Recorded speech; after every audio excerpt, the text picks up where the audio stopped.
Back on, ladies and gentlemen, and it's a matter for all of us Bharatiya to be proud of, because all records of ballot or polling have been broken over the last few decades.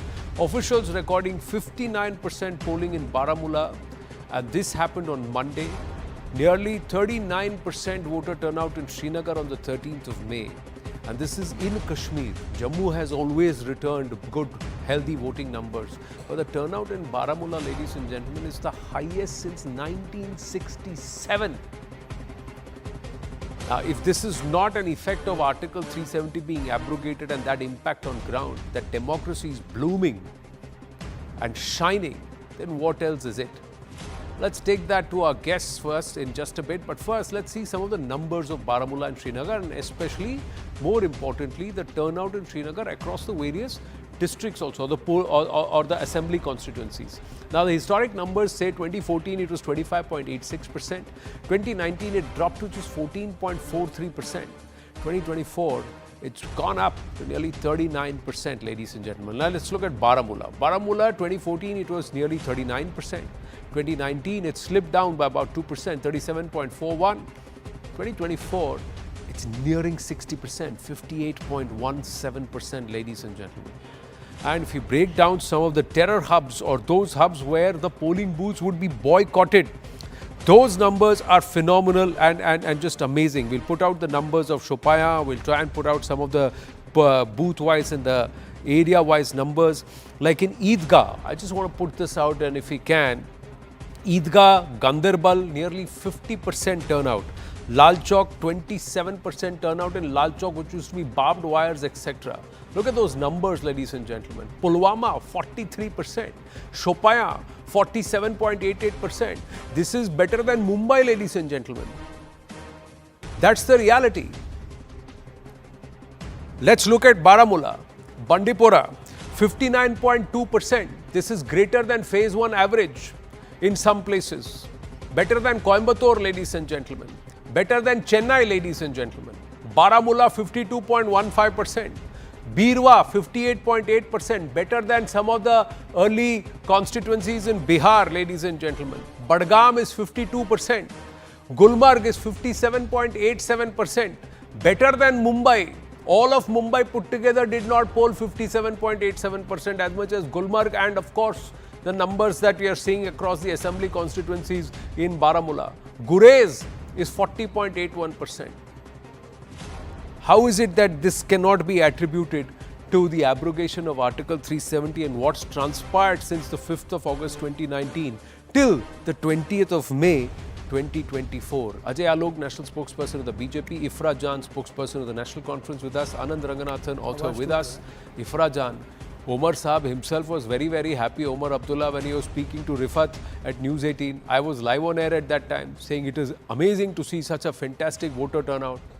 And today he says, oh, it cannot be attributed to the abrogation of 370.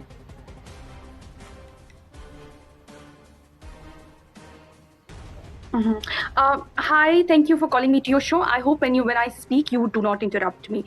Number one, you said that these are record turnout numbers in Jammu and Kashmir. Has not seen such numbers in decades. Absolutely wrong.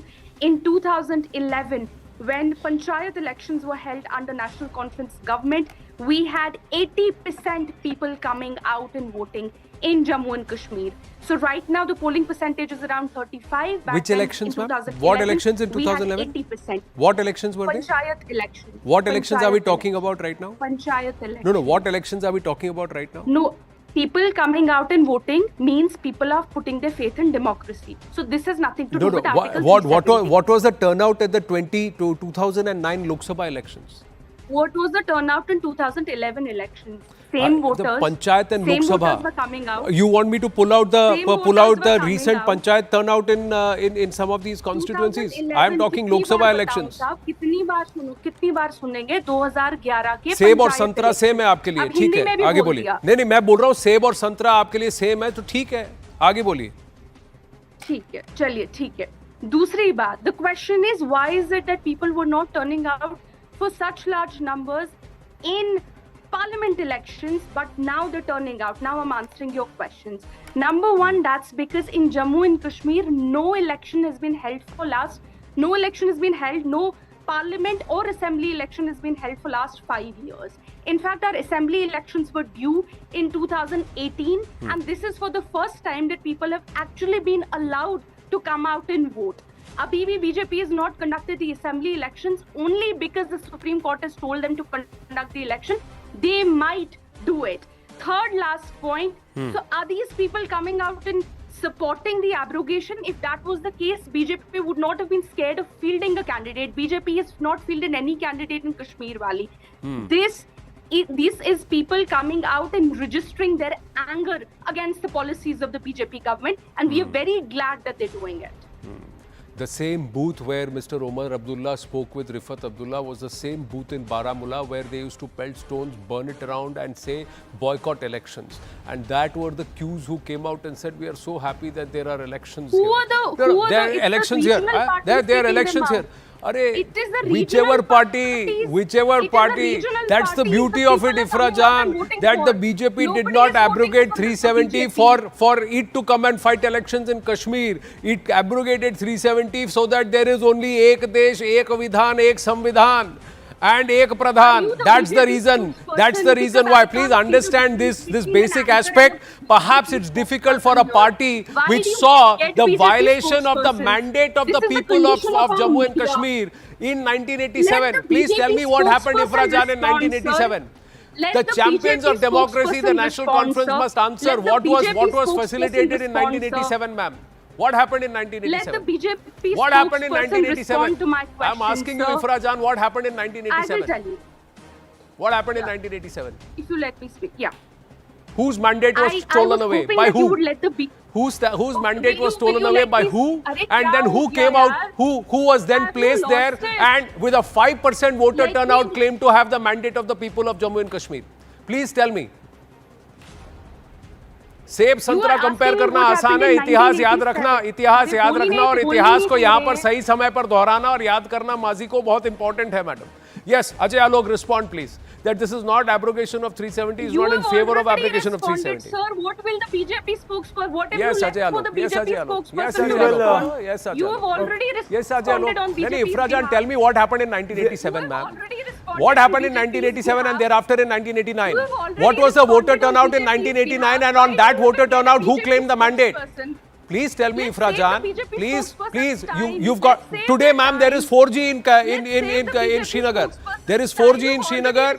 Please, you will be able to in the next 30 seconds tell me what happened in 1987 and then what happened in 1989 and who claimed the mandate with a 5% voter turnout.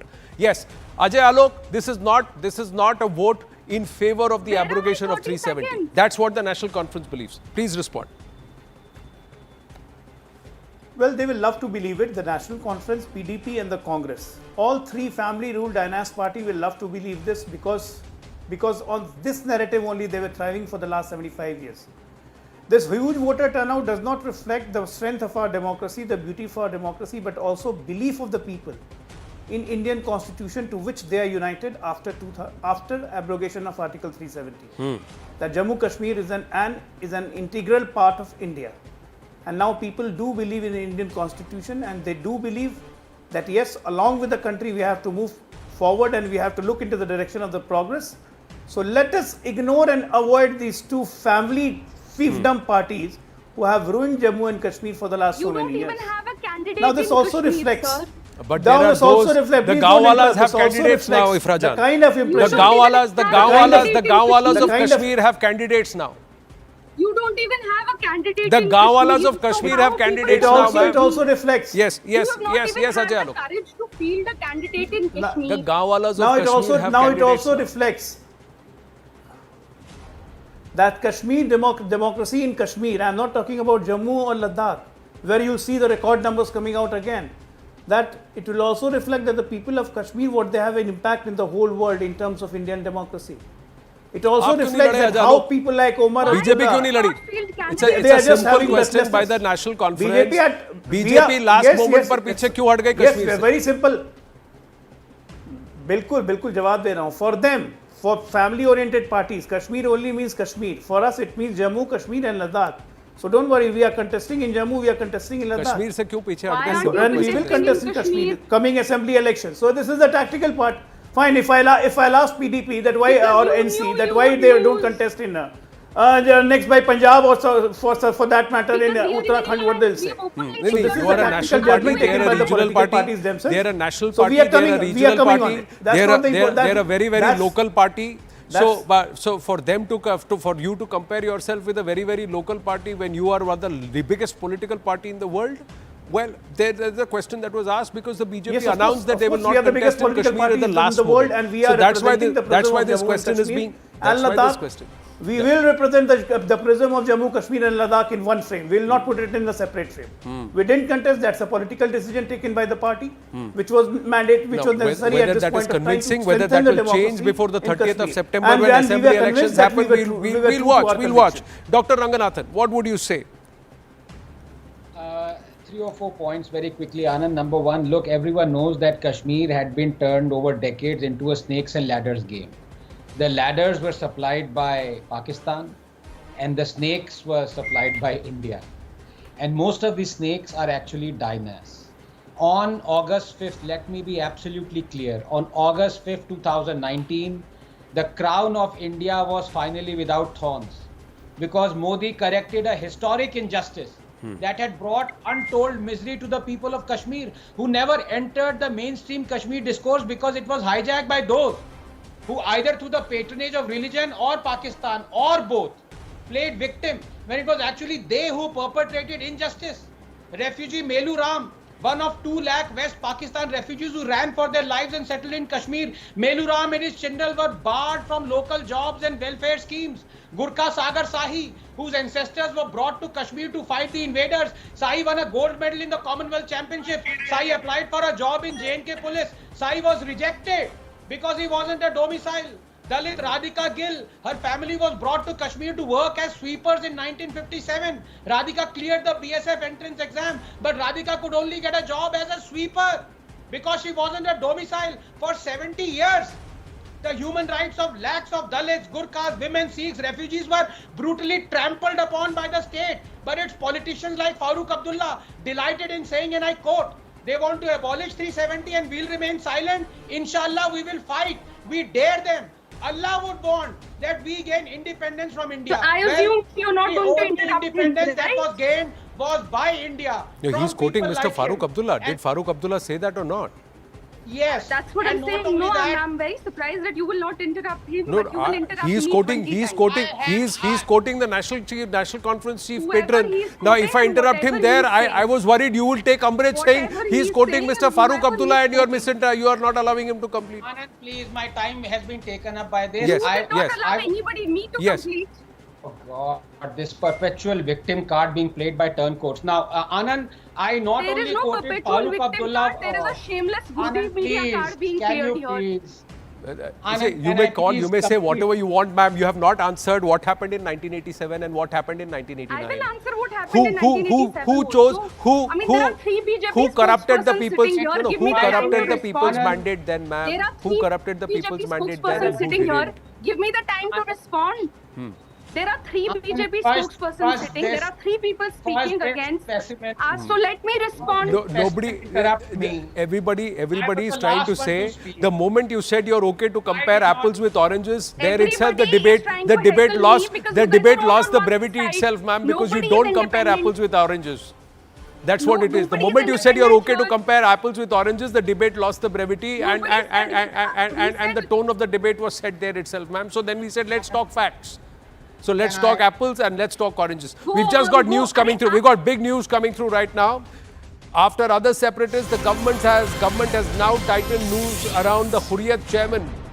The Anti-Corruption Bureau has filed an FIR against Mirwais Umar Farooq and 6 other people for illegally encroaching custodian land in Srinagar. The land, according to the ICB, has been illegally taken over in connivance with the revenue officials. Mirwais Umar Farooq is currently the chairman of the banned Hurriyat conference, and if the charges are proven, the land and house in which Mirwais is living will be confiscated. This is an exclusive news break here at CNN News 18. So the crackdown on illegal occupancy continues. Those who have tried to use the mandate, use this entire aspect of the bullet and fear to try and take over land that doesn't belong to them, property that doesn't belong to them, funds that don't belong to them. Even cricket was not spared, ladies and gentlemen. And now here, homes which is custodian land have now been in connivance with revenue officials who were part of the system to corrupted the system.